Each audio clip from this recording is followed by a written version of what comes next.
video, I'm going to show you how your government is trying to make you poor. They want you on these food stamps so you be poor. So you won't create a job where you won't be self-sufficient. And if you're not working, that means you're not paying taxes. So that means uh, you're not contributing to nothing to build in the United States, like our military, uh, well, the arts. If you're not working, you can't pay your taxes. And if you're not paying taxes, then you sure can't get money from the government for the arts. See, everything works when you go to work. You you pay your taxes, the government then uses for government and other things. But if you're poor, there's no job, no taxes, and no building of the country. The liberal thinking is just pure stupid, really stupid. All of our jobs is going over to China, uh, Philippines, Japan, all those places, but they're not staying in the United States because nobody wants to work. Why? Why work when you can get free money from the taxpayers, right? Well, there's a conception in that. If nobody's working, how are you going to get food stamps? See, liberals don't think ahead. They just think for the moment.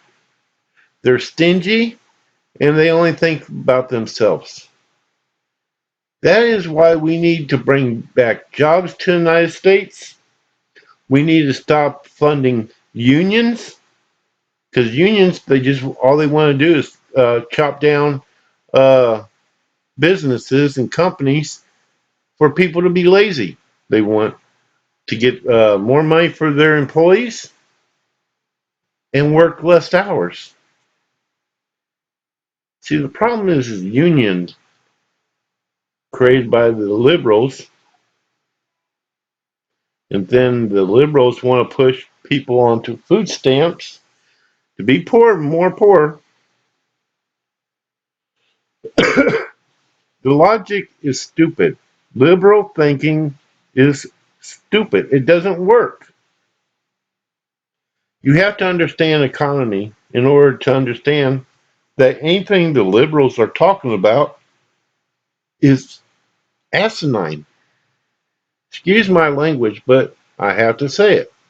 Anything that the liberals put out there is asinine.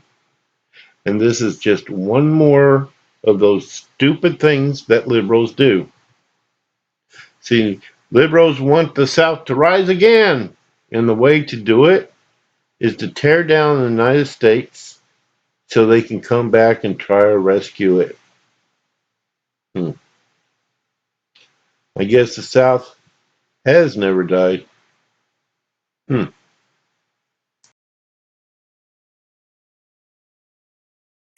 It's free food. It's awesome. A preacher in Central Florida. We would give up our freedom for freebies. Pushing people to sign up for food stamps in Brooklyn. We are just a hair away from large-scale hunger, malnutrition, and starvation in America. Scenes from across an increasingly dependent nation. This is Fox News reporting, the great food stamp binge. Hello, I'm Brett Baer, reporting from the U.S. Department of Agriculture. Why the USDA? Well, for historical and political reasons, food stamps fall under the Agriculture Department's domain.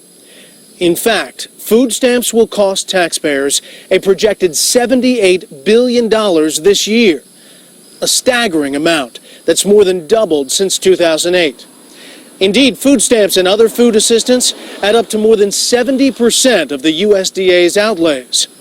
According to a just-released Fox News poll, a majority of voters think most of the 46 million plus food stamp recipients are taking advantage of the system and not truly in need. You've heard stories of food stamp waste, fraud, and abuse. Well, this hour we'll also look at the cost to the recipients and to the American character. During this show, you can share your thoughts via Twitter. Be sure to use hashtag Fox News Reporting. We begin in New York City, where one of America's most energetic proponents of food stamps is working to get more people signed up. Individuals have a certain income limitation. You're watching a team of determined activists preparing their plan of action. The guidelines change a little bit. You feel all set and ready to go? They'll be walking around the streets of Brooklyn. The mission? To sign up as many people as they can for food stamps. The New York City Coalition Against Hunger in action. A lot of working people don't know they're eligible. Joel Berg, a former Clinton administration official, is the organization's executive director. Right down there. We have some information, pre-screening people for SNAP benefits. SNAP stands for the Supplemental Nutrition Assistance Program. It's the new name for the food stamp program. In 2008, the federal government officially dropped the term food stamps, partly to fight the stigma associated with that term. But most everybody still calls them food stamps, even people at the coalition.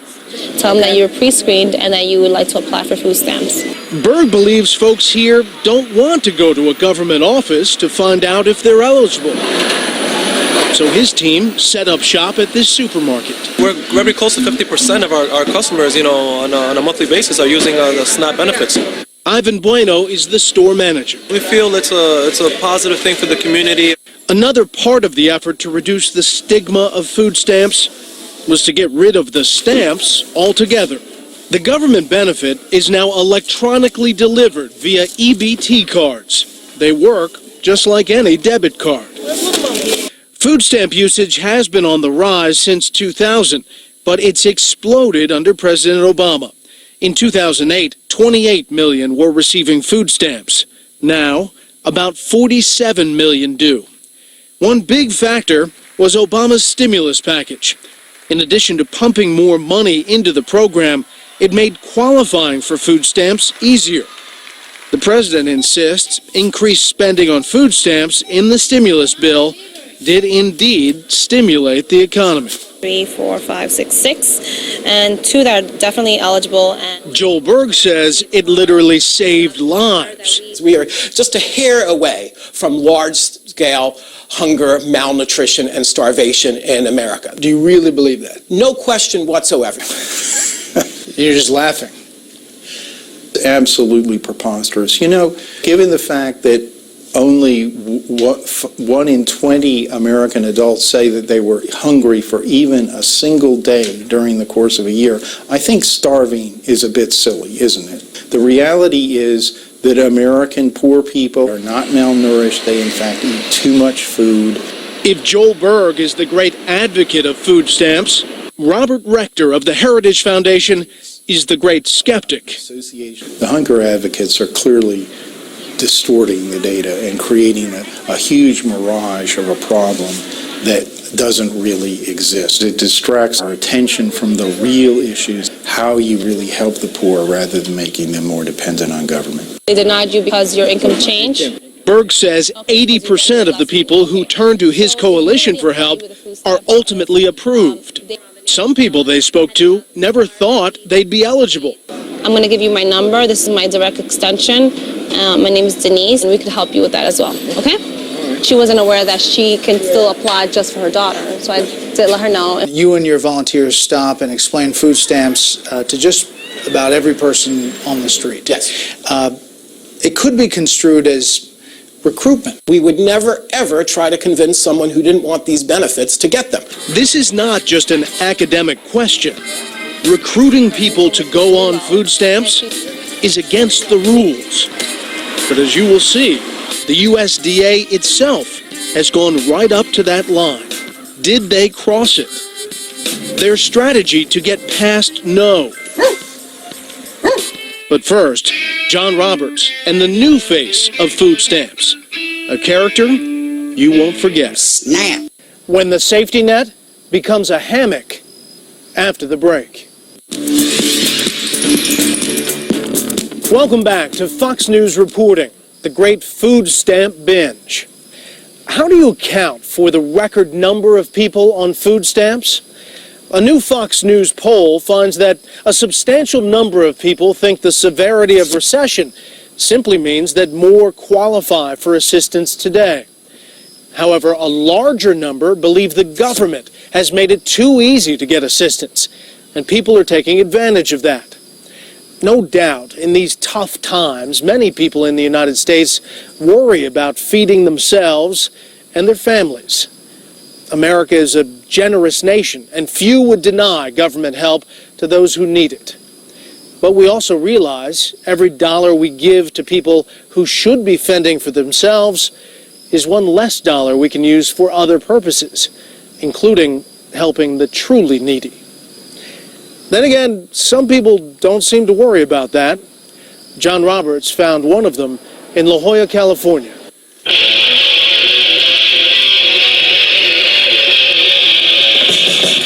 Meet Jason Greenslade, food stamp recipient.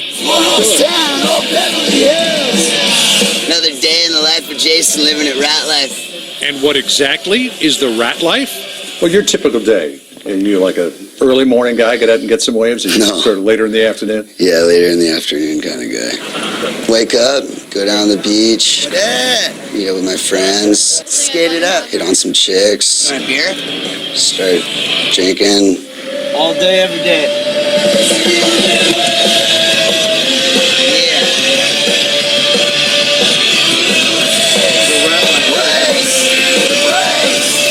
We caught up with Greenslade in La Jolla, California, close to where he grew up.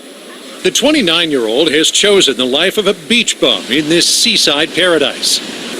With no fixed address, Jason has, for the last couple of years, floated from place to place, staying with family, pals, and girls he's dated. It was a nice day today, though, huh? He gets by with a little help from his friends and you, the taxpayer. My EBT SNAP card. It's got the coast of California on it. So how do you get a SNAP card? You just go out to the Human Resource Office, have your birth certificate and your Social Security card. I don't got a paycheck coming in, so I qualify. That's that. And how often do you have to do that? Is it every month, every 6 months? They got it now. It's where you only do it once a year. Things have changed. Back in 1996, if you were an able adult like Jason with no family, there were limitations. You could get food stamps for only 3 months every 3 years. The exception, if you were working at least a 20-hour work week or participated in a work fair or training program. President Obama wiped away those restrictions when he signed his stimulus bill in 2009. There you go. Let's go. And in 2010, Obama used his regulatory powers to extend the suspension of those welfare-to-work requirements. So you fill out a form for a SNAP card, they give you that for a year, no questions asked. Yeah, good to go, you're golden. It's $200 a month, right? Yeah, $200, free money. This is my job right here to make sure everything's rolling smoothly. Make sure the sun's up and the girls are out. How big a part of your life is surfing? Well, I surf every day. It's wonderful, man. Just get out with the boys and have a good time. Living the life, never a dull moment. Another day in paradise. Party at your house later? Yeah. Oh, yeah. Party in my bag. So it's off to the gourmet section of the local food mart. I got my rainbow roll. We got ahi, salmon, eel, yellowtail with rice and avocado. And then they had lobster on special. We got lobster. Checkout counter. Food stamp card at the ready. $200 a month, and you just go like, boom. Thank you for shopping with us. Just like that. Please remove your bags. All paid for by our wonderful tax dollars. Is that typically the type of thing that you'll get on the SNAP card? Yeah, I'll usually get sushi, but make it my own way. But they didn't have any good fish, so I just got the pre-made stuff. EBT lobsters. Blasphemous right there. Brother be broke, steal and rob. I'll bring her over later next week. Are you scared? For sure. One of you guys are. EBT lobster. anybody want a piece? Yep. Yeah. Is it safe to say that this notion of holding down a steady job just is something that is not in your wheelhouse? That's not the direction I'm going right now. That's just not something that appeals to you, though? Not whatsoever. I have to say, I didn't really know what to expect when I sat down with Jason. I was really taken aback that he seemed completely unembarrassed about sponging off the rest of us in this manner. This was a guy who struck me as capable of pulling his own weight, as resourceful, even intelligent, and went to San Diego State for a while, and then to a technical school where he trained to become a recording engineer. But then he realized what he really wanted in life. I'm skating to class, and here comes Motley Crue walking down the halls, all carrying a bottle of Jack, partying, and I just realized, like, I don't want to be the guy recording those guys. Like, I want to be the guy being those guys. He wanted to be a rock star. So you decided that was going to be your life from Yeah, and I want to be heard. I don't want to listen. And wait until you hear what else Jason had to say. John Roberts returns a little later. But first, food stamps offer a helping hand. But what about people who say, thanks, but no thanks? The USDA's ill-conceived scheme to push food stamps in Spanish-speaking communities. An expose you might find hard to stomach. And during the break, tell us what you think of the show so far. We're on Twitter. Use the hashtag Fox News Reporting. America has long been a magnet for immigrants whose industry, mettle, and drive has made our country stronger. Did the USDA try to undermine those virtues in order to expand the food stamp rolls? Peter Boyer reports from Florida. See, self-reliance has always been an integral part of our culture. In the central Florida town of Muscote, Pastor Felix Ramirez preaches a message of self-reliance. Listen to this. They might end up giving away their freedom for freebies. You stress to them the importance of self-reliance, of counting on themselves, of not having a handout. I want to remind them of who they were, who we are. Self-reliance and self-respect go together. Which might explain why Pastor Ramirez is still angered by something he heard from the USDA a while back. Our story begins in 2008, ends a few years later, and provides a troubling glimpse into how a USDA, under both Republican and Democratic administrations, has come to see its mission as pushing food stamps on groups of people reluctant to take them. The Agriculture Department produced a series of Spanish-language radio spots. The USDA made them available to any radio station that wanted to play them. The United States Department of Agriculture, USDA, and its Supplemental Nutrition Assistance Program, SNAP, are proud to present the radio miniseries Happiness Park. Enjoy the show while you savor a delicious piece of fresh fruit. Let's begin. Happiness Park is like any other soap opera. That is, one whose characters are obsessed with food stamps. Each of the 10 spots makes a separate point. Episode 1 tries to bust the myth that food stamps are welfare, and only the unemployed can qualify. Roberto and I just can't seem to make ends meet. Meet Monica. Siempre que peleamos es por el dinero. It's not that we don't love each other, but we always fighting over money. She's talking to her friend, Claudia. Did Roberto find a job? Not yet, and that worries me, because with what I earn as a babysitter is just not enough. Apply for SNAP. SNAP? But isn't it this, like, welfare? No, SNAP is a supplemental nutrition assistance program that helps you afford healthy food during difficult times. Just do it. In episode 2, Monica indeed does it. By episode 3, she tries to convince a friend, Ramon, to sign up. I don't think I qualify. I own my house, and I live with my daughter and grandson. You might. SNAP is a program to help people. If you don't apply, you'll never know. It's very highly offensive, and we can count on our own culture to make a success story. In episode 4, Ramon does sign up for food stamps, and then urges another friend to do so as well. She is very reluctant. Her name is Diana. I don't need help from anyone. My husband makes enough to take care of us. Aye, girl. When are you going to learn? This gentleman better not say that to any of my ladies in this church, because the ladies in this church will tell him off. It turns out that Diana is the most stubborn denizen of Happiness Park, but they wear her down over the next few episodes. In episode 5, we learn her daughter, Suzette, is overweight.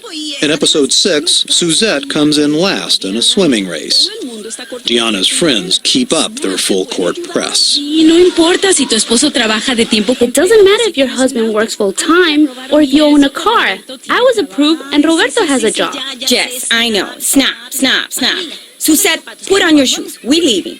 Why are you angry? Do it for your own health and for Suzette's. It's appalling. It's insulting. Christine Saltos and her husband Alfredo own and operate the Havana Delight restaurant in the central Florida town of Bartow. She recalls hearing Happiness Park episodes on the radio. And when you hear this and you recognize that it's aimed at Not the Hispanics. what's your reaction? My gut reaction is that they're calling us stupid. Episode 7 is an eye-opener for the reluctant Diana. She goes shopping with Monica. Look, it's your turn to pay. Wait, don't use food stamps in front of everybody. There's no stamps. Snap gives you a card. Wow, it looks like a bank card. Exactly, Diana. No one has to know. Apply. You could gain so much. That's not why we came to America. For you, my friend. We take care of our own without any help, and you get ahead on your own. Back in Happiness Park, Diana is still not convinced, insisting in the next episode that she didn't need help from anyone.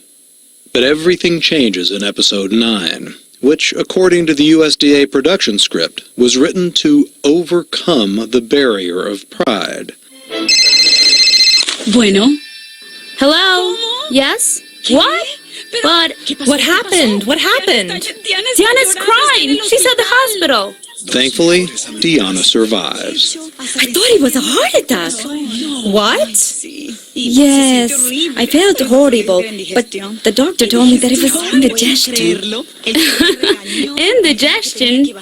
The doctor scolded me and told me I need to lose weight. He said I need to eat healthier foods like fruits and vegetables. I should have listened to you. What's the program called? It's called SNAP. By the last episode, Diana signs up. Of course, she doesn't know that, contrary to the radio novella suggestion that food stamps will help her lose weight, the USDA's own research actually shows a correlation between SNAP card use and obesity in non-elderly adult women, like Diana. We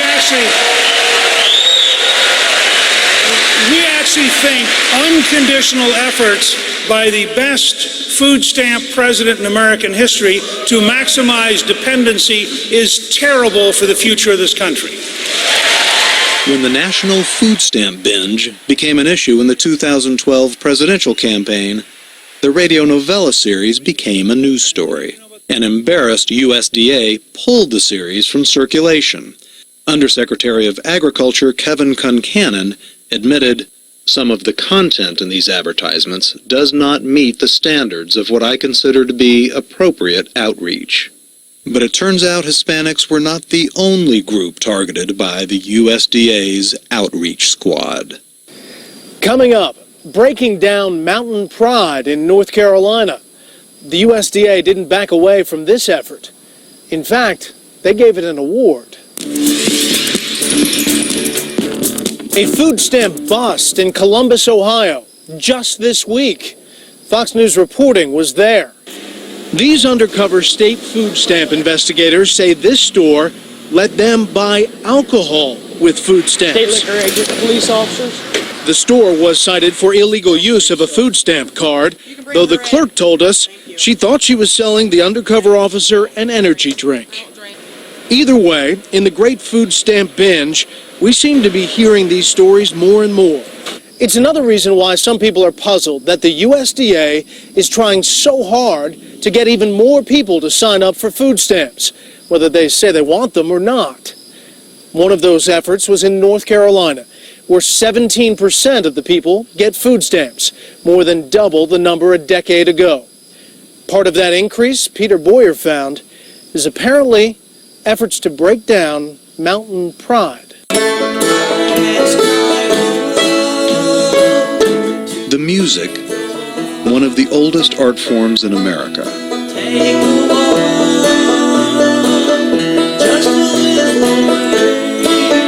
Its mournful strains tell the story of a God-fearing people who have long lived in remote and unforgiving places like the vast Appalachian reaches of Ashe County, North Carolina. This has not been an environment in which it's easy to get by. Lee McMillan is a local businessman. It's been tough times here. What kind of folks did this land produce? They were a fiercely independent bunch of people, and they believed strongly in self-reliance. Lonnie Gabbard is a retired engineer. They may do or do without.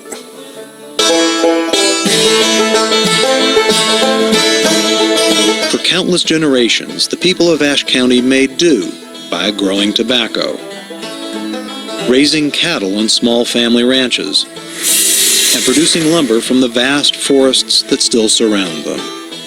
What did they do when hard times came? My daddy got a job logging. Dub Lewis is a retired sawmiller. And he got $2.50 a day and board. He could have given up, but he didn't do that. This mountain pride took over. We heard a lot in Ashe County about this thing called mountain pride, this deeply held belief that it's best to do for oneself. But as the federal government sees it, mountain pride is a problem. You see, the government tries to track how many people in an area are eligible for food stamps, and how many have signed up for benefits. When a place like Ashe County stands out with an unexpectedly high number of residents refusing food stamps, a network of social service types, from local, state, and federal government, and nonprofits too, springs into action. This money's out there. If you're not taking it, there's something wrong with you. That's correct. Jeff Sessions, Republican senator from Alabama, is angry that the government wants to coax people onto the food stamp rolls. The idea that a person says, I don't want it, I don't need it, and then you feel it's your obligation to talk them into taking it, that makes the hair stand up on the back of my neck. They think they should overcome mountain pride. Here's what happened. A local social services worker, partly funded by a USDA grant, figured out that while folks here valued their self-reliance too much to actually accept government money for groceries, they would accept it to buy seeds they could plant in their gardens. That proved to be the opening everyone was looking for. In just a year, according to the government, food stamp participation jumped 10% in Ashe County, and that was just the beginning. Folks here eventually became more open to other forms of government aid as well. Social worker Brandy Legg's ingenuity earned her a trip to the annual American Association of SNAP Directors Convention in Columbus, Ohio, where she received the Gold Hunger Champions Award from the USDA. The citation applauded the very important strategy in counteracting what they described as mountain pride. It makes me very angry, very angry. Unbelievable. It seems to me it's in reverse. We should be getting an award for the people we get off the food stamps and find them a job. At its deepest level, the motivation that drives a government to encourage people to take benefits they say they don't need. I think it's a difficult thing to understand. The USDA, they declined to speak with us. They did send us this 39-page report, basically summing the USDA's mission. It seems to boil down on some level to put as many eligible Americans on the food stamp rolls as possible. That is exactly the way they see their mission. They explain it in their documents. Senator, this is a big government, spends a lot of money. A lot of it goes to prosperous people. Tax breaks for their vacation homes, or some folks out in Hollywood who buy those fancy electric cars get a lot of help from the government. So what's wrong exactly with needy folks, poor folks, getting their share of government cheese? There's nothing wrong with the poor people who need help getting help. We have always helped those that needed help. It's been through the churches, it's been through organizations. If it all falls through the cracks and these people cannot get food and they need it to feed their children, I think the government should help them. If you just give them money, and if it's just a question of money and benefits, then you can diminish and dull their incentive to work and achieve and to rise above difficult circumstances.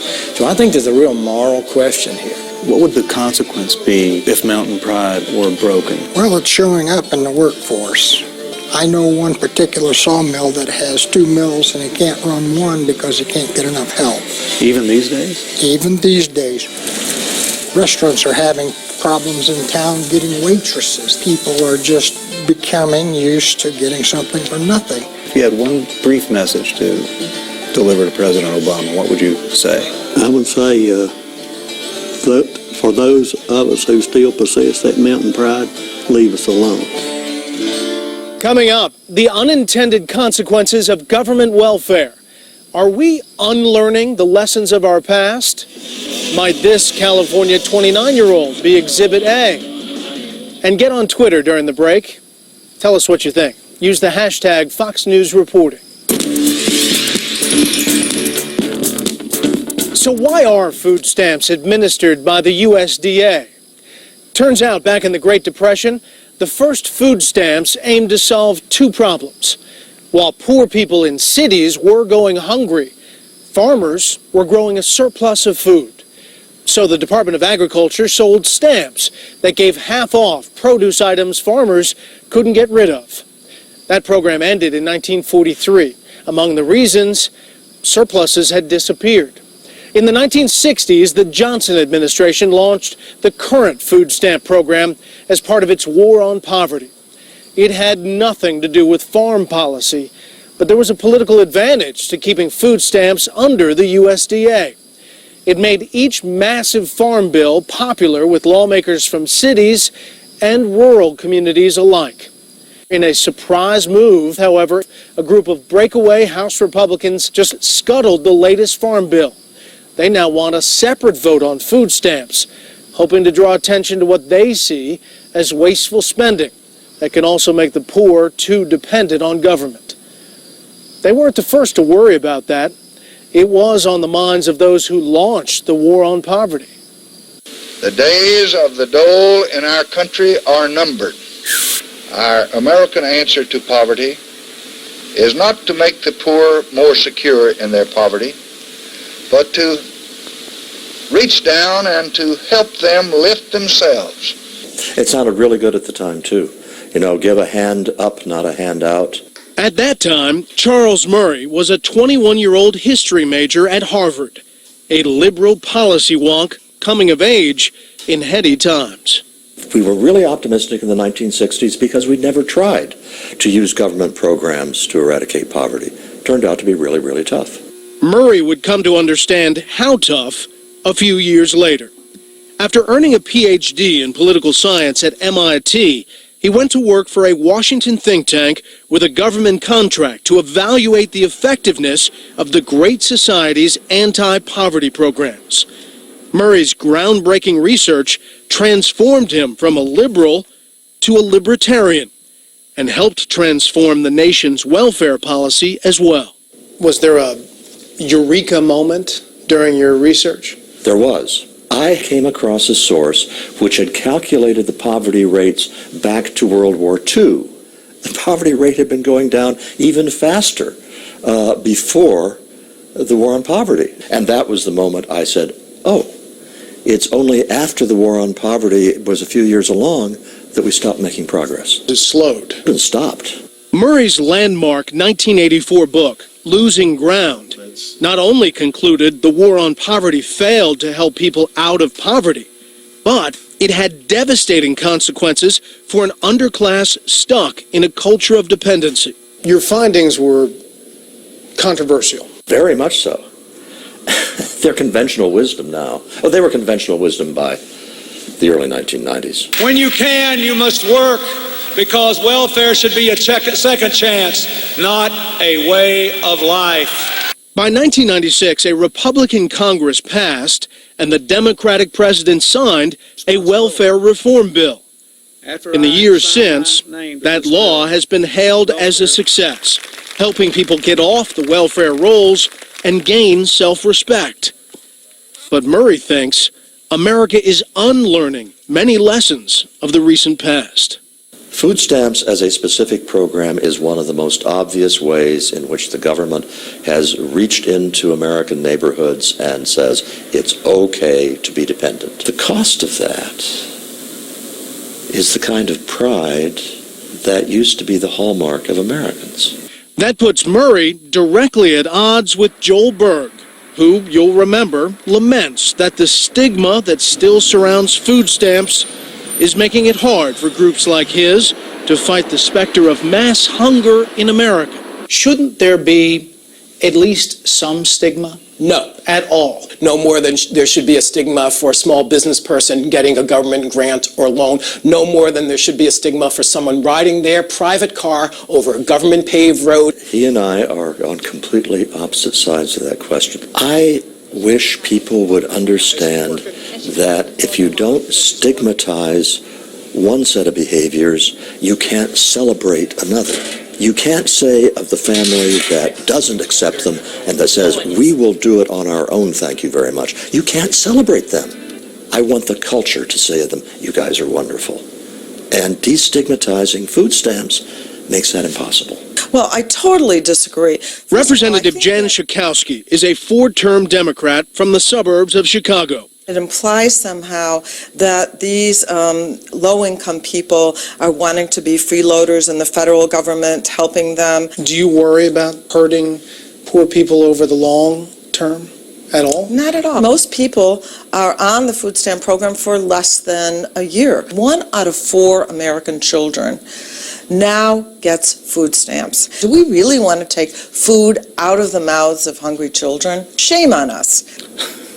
I have to smile, Brett, because otherwise I'd erupt. I guess they don't understand that people like me aren't just stingy and don't want to spend money on food stamps. Someone listening to this could say, Charles Murray is saying that the government is making people lazy. You know, that's obviously a simplification of what I'm saying. But if you rephrase it slightly and say, Charles Murray says that the government is systematically undermining a civic culture of independence that was a great American treasure, that's pretty accurate. So Murray, now 70 years old, finds himself back in another fierce battle of ideas he believes must be won.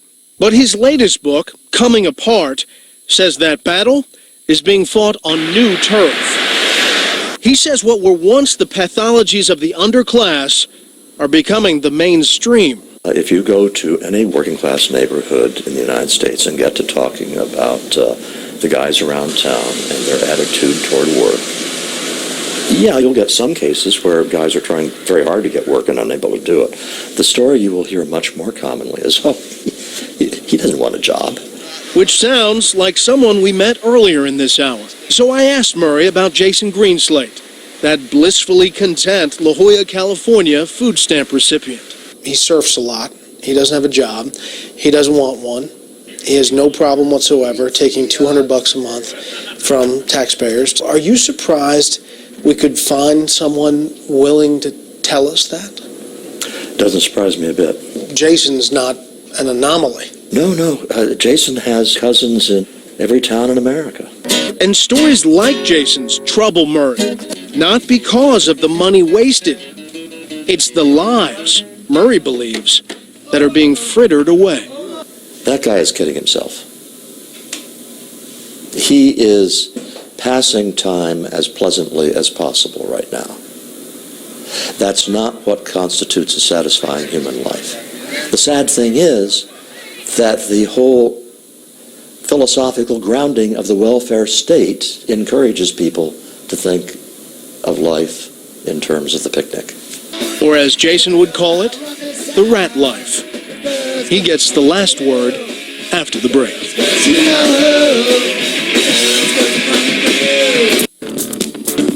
We end our show by checking back on Jason Greenslate.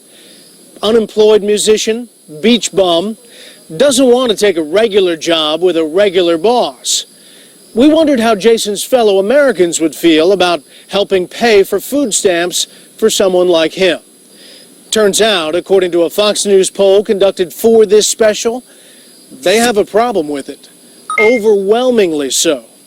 But as John Roberts learned, Jason doesn't understand why. This next song we're going to play, No Job. To be a part of that life, you can't have a job. You can't have a job. The wisdom of 29-year-old Jason Greenslate. And now you have to have a food stamp card. EBT, snap, homie. Snap.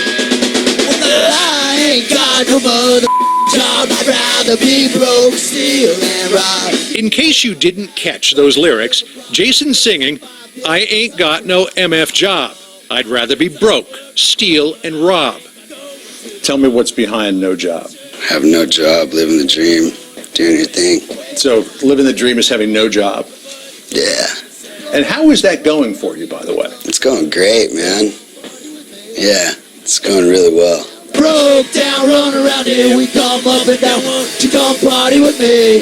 You see the girls dancing up on the tables and while we're playing music. It's an everyday thing. $200 from the man, that's what's up. This is the plan. This is the long-term plan. Yeah, It's the job. Jason does aspire to something more. His band has signed with a record label. It doesn't pay them anything yet, but he believes it's the start of something big. Tell me about the record deal. You in the studio yet? Yeah, we've been in the studio. Hopefully the fireworks start going off. So where do you see this all going? To the top, man. To the sky. Heaven knows, Jason Greenslate might actually make it. Or maybe his destiny is just the rat life. If so, he's okay with that. Especially if you're still willing to pick up the tab. Some are rich and some are poor. The food stamp program was designed to be for a point in your life where you were, down, things weren't going well. It's not, quote, a point in your life. It's kind of, this is life for me. Yeah, this is how I live, man. Cute chicks, doing my thing, This is the way I want to live, and I don't really see anything changing. It used to be that, if somebody's on food stamps, it's like, hey, they're on food stamps, loser. Like, why would it be bad in any way?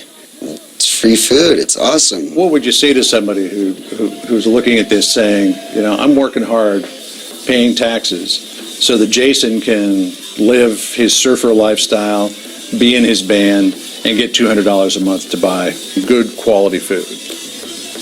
Thank you, taxpayers. Thanks. Do you feel guilty at all about doing this? No. Rugged individualism. It's a term that attempts to capture the American values of hard work, self-reliance, and pride in pulling your own weight. Those values and a legal and political system that reward them help explain why America has prospered like no other country. At the same time, we're also a compassionate and generous people willing to help the poor and feed the hungry. Our nation must find harmony in these two values so as not to lose all that made America great to begin with. That's our report, but the conversation continues on Twitter. Let me know what you think. Again, use the hashtag Fox News Reporting.